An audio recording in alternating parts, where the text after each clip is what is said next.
Nancy is a conductor's daughter. One day she was working on Skarloey with some polish and a rag.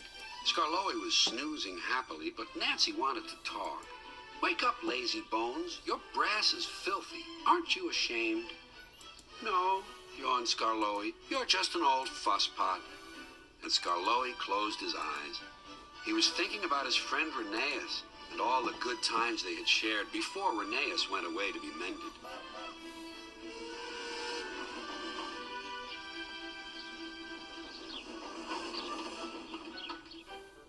Nancy interrupted again.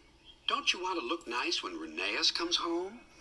Skarloey wasn't sleepy anymore. "What? When?" "Soon. Daddy told me. I'm going now," she said. "Nancy, stop. Do I really look nice? Please polish me again." "Not sleepy anymore." "What? When?" "Soon. Daddy told me. I'm going now," she said. "Nancy, stop. Do I really look nice? Please polish me again." "Now who's an old fusspot?" laughed Nancy and set to work once more. Duncan was jealous. "Aren't you going to polish me too?" "Sorry, not today. I'm going now. I'm helping the refreshment lady this afternoon. We must get the ice cream ready for the passengers." "Never mind, Duncan." But Duncan did mind. "It isn't fair," he complained. "Peter Sam gets a special funnel, Sir Handel gets special wheels, passengers get ice cream, but I'm not even polished." "It's fair," he complained. "Peter Sam gets a special funnel, Sir Handel gets special wheels, passengers get ice cream, but I'm not even polished." Of course, this wasn't true, but Duncan enjoyed complaining. He became sulkier still.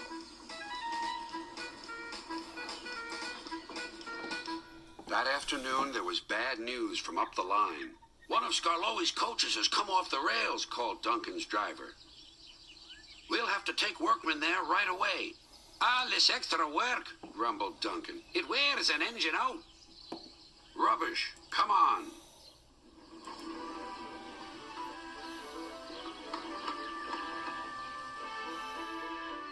The derailed coach was in the middle of Skarloey's train, so he had gone on to the top station with his...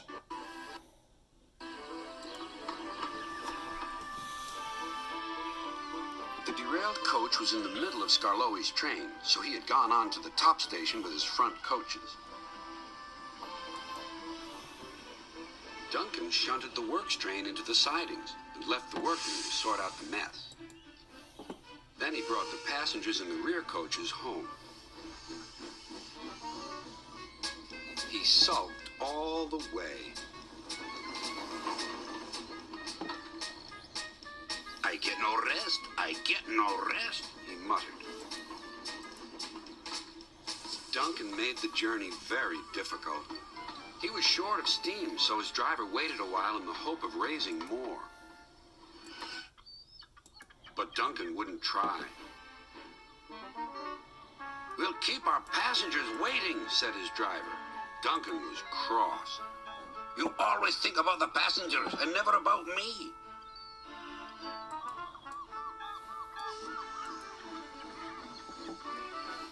It wasn't long before Duncan built up enough steam to set off again.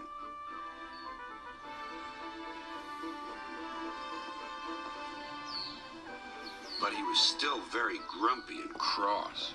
"I'm overworked and I won't stand it." At last they reached the viaduct near the station. "Come on, Duncan," called his driver. "One more effort, and you'll have a rest and a drink at the station." Then Duncan was very rude. "Keep your own station. I'm staying here." And he did, too. Skarloey had to haul Duncan and his train all the way to the platform.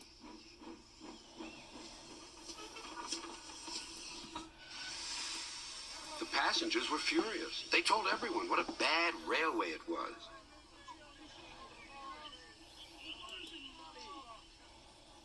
That night, Sir Topham Hatt spoke to Duncan.